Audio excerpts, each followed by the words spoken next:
something to talk about. All right, I'm talking with the ladies of Shaye.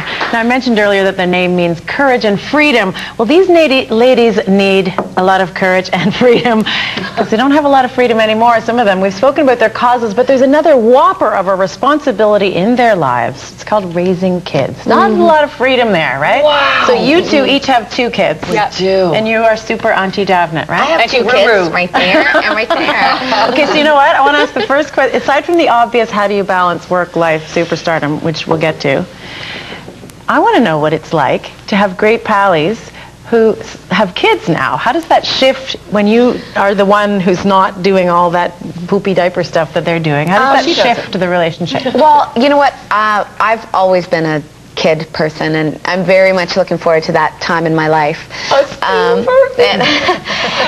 But it's great. It's great training ground. Like I am getting a great handbook on how to do it and how not to do it in order to preserve one's sanity.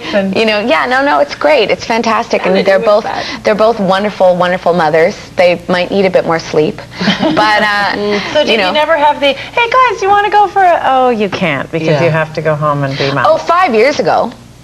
I did. You know, definitely, you know, when I remember when Kim had her first child, when I really met you, you already had Sophia, and I was like, what? You don't want the tequila straight from the bottle? You want to use a shot glass? Oh, it was only while I was breastfeeding. No. As soon as I stopped breastfeeding, I was back on the bottle. Come on. No, it's, you know what? It's great. It's really, really, really, really wonderful. And in fact, it's just kind of comes into play how naturally that they're the #1 priority. The kids are. Right. And that's beautiful. And that's the balance of life. It changes how you look at things. You know. How has it changed what you've done for sort of with your life? I don't know if it's because I had children later in my life. I was 36 when I had Jack, and 39 when I had Sam, who's a year and a bit. Which would make you 20. Which means now know how old you are. Yeah, so I look good. Huh? Yeah, she's still tracked. Yes. Yeah, exactly. Go backwards. 23 years old. But it's probably the same for anyone, but I just find that my ambition is not the same as what it was. I look at the world differently. I'm probably a lot more open to things because I want to leave this place. You know, my kids are going to be around for a long time, and I want them to have a good place to live, and it suddenly has a very personal face. Yeah, and I worry about things I never did before, and you know, daycare and schools, and what kind of school is that? And how do you fit that? I mean, people ask me this sometimes, and I don't think I know the answer either, but except that it's not always pretty. But you know, how do you do it? Like, do you have a strategy? Do you just have a really This from a woman who had 3 hours sleep last night. Yeah, I have no idea how I do it. Skin of my teeth, I think, and a great support system. You know, I can call these girls at any point and go, I'm totally dropping my basket. Yeah. This baby's crying, this baby's throwing up, and we have to be on set in, you know, this amount of time. And there's cameras here following us around making a documentary. I just, you know, as Damhnait said, we're going to look back on these years and know that they are some of the best years of our lives. The chaos. We're going to love the chaos. And even though right now it seems difficult and at times totally crazy, I love my children, and I love Kim's children, and we're having a good time. There's still enough laughs and enough dancing in the kitchen, you know, and enough, you know, food fights or whatever. My house is a disaster. You know, I can't believe you got the documentary angle on top of it all. That's like, there's stuff that you don't want people to see. It's an extra layer, but you know, I also have a very supportive partner, and you know, you do it. Every mom out there who's working has the same challenges that we do.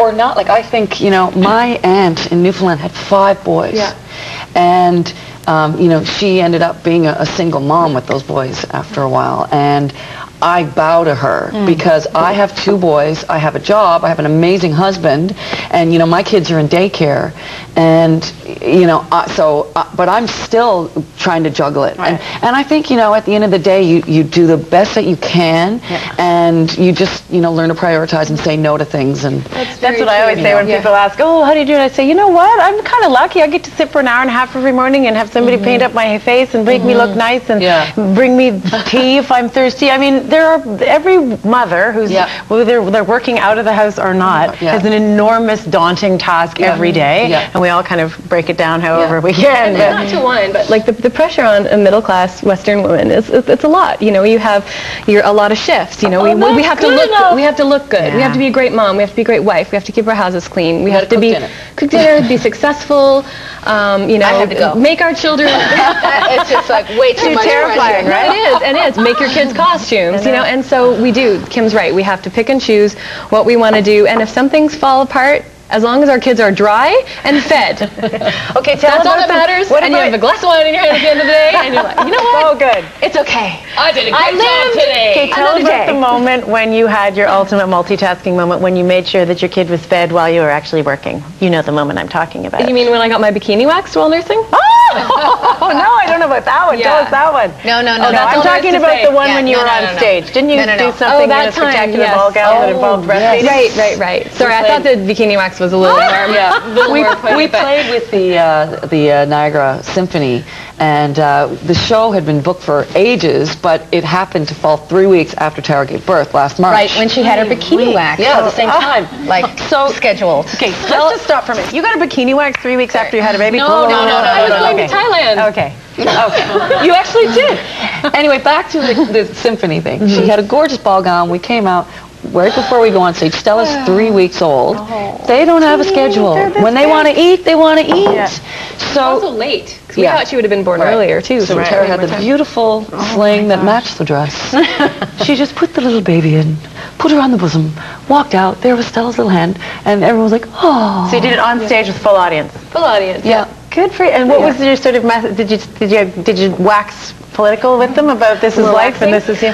No, you know, I think people just appreciated that you have to do what you have to do when you have to do it. The audience was great, and it's about keeping a baby alive. Yeah. You can't leave a 3-week-old baby to cry while you're on stage. You know, and that's what our show is. Like, people will come see us play, and we might eke out 4 or 5 songs in a 3-hour show, and the rest of us is, you know, the rest of the show is talking and interacting. I can hardly imagine.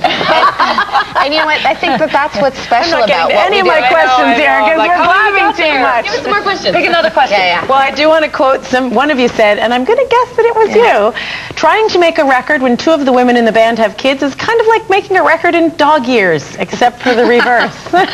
Well, it's funny because we're talking about how your ambitions change, but for me, like, I am still, and I know Tara's, still incredibly ambitious too. Like, I think you're more kind of like ambitious in different ways. I'm probably just because I'm a bit older too. For me, honestly, you think about us. We were having this discussion yesterday. If 40% of your day is work, and then 60% at least is taking care of the kids.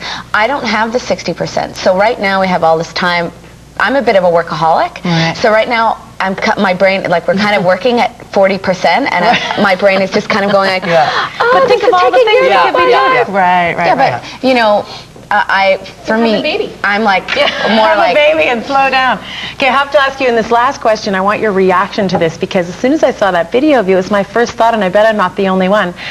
Have the Dixie Chicks comparisons been made? I mean, the 3 beautiful women who are great chums and have great politics and make fantastic music and harmonize? Tara compared us to the Ditsy Chicks once. I don't know who they are. No, I don't think so. Probably because we're 3 lead singers. Like, we're all kind of equal. I don't know. I don't know what people are saying about us. I think you guys are better than them. There, I said it. Yeah. Oh, they're pretty. They're amazing. I know they are. But you're homegrown gals, and we love that about you. Shaye, you're so great. We're looking forward to having. They're not going away. Okay, they're not through with Shaye just yet. They are going to play us a song, and you are going to love it. You definitely want to stick around to hear some Shaye. You guys are great.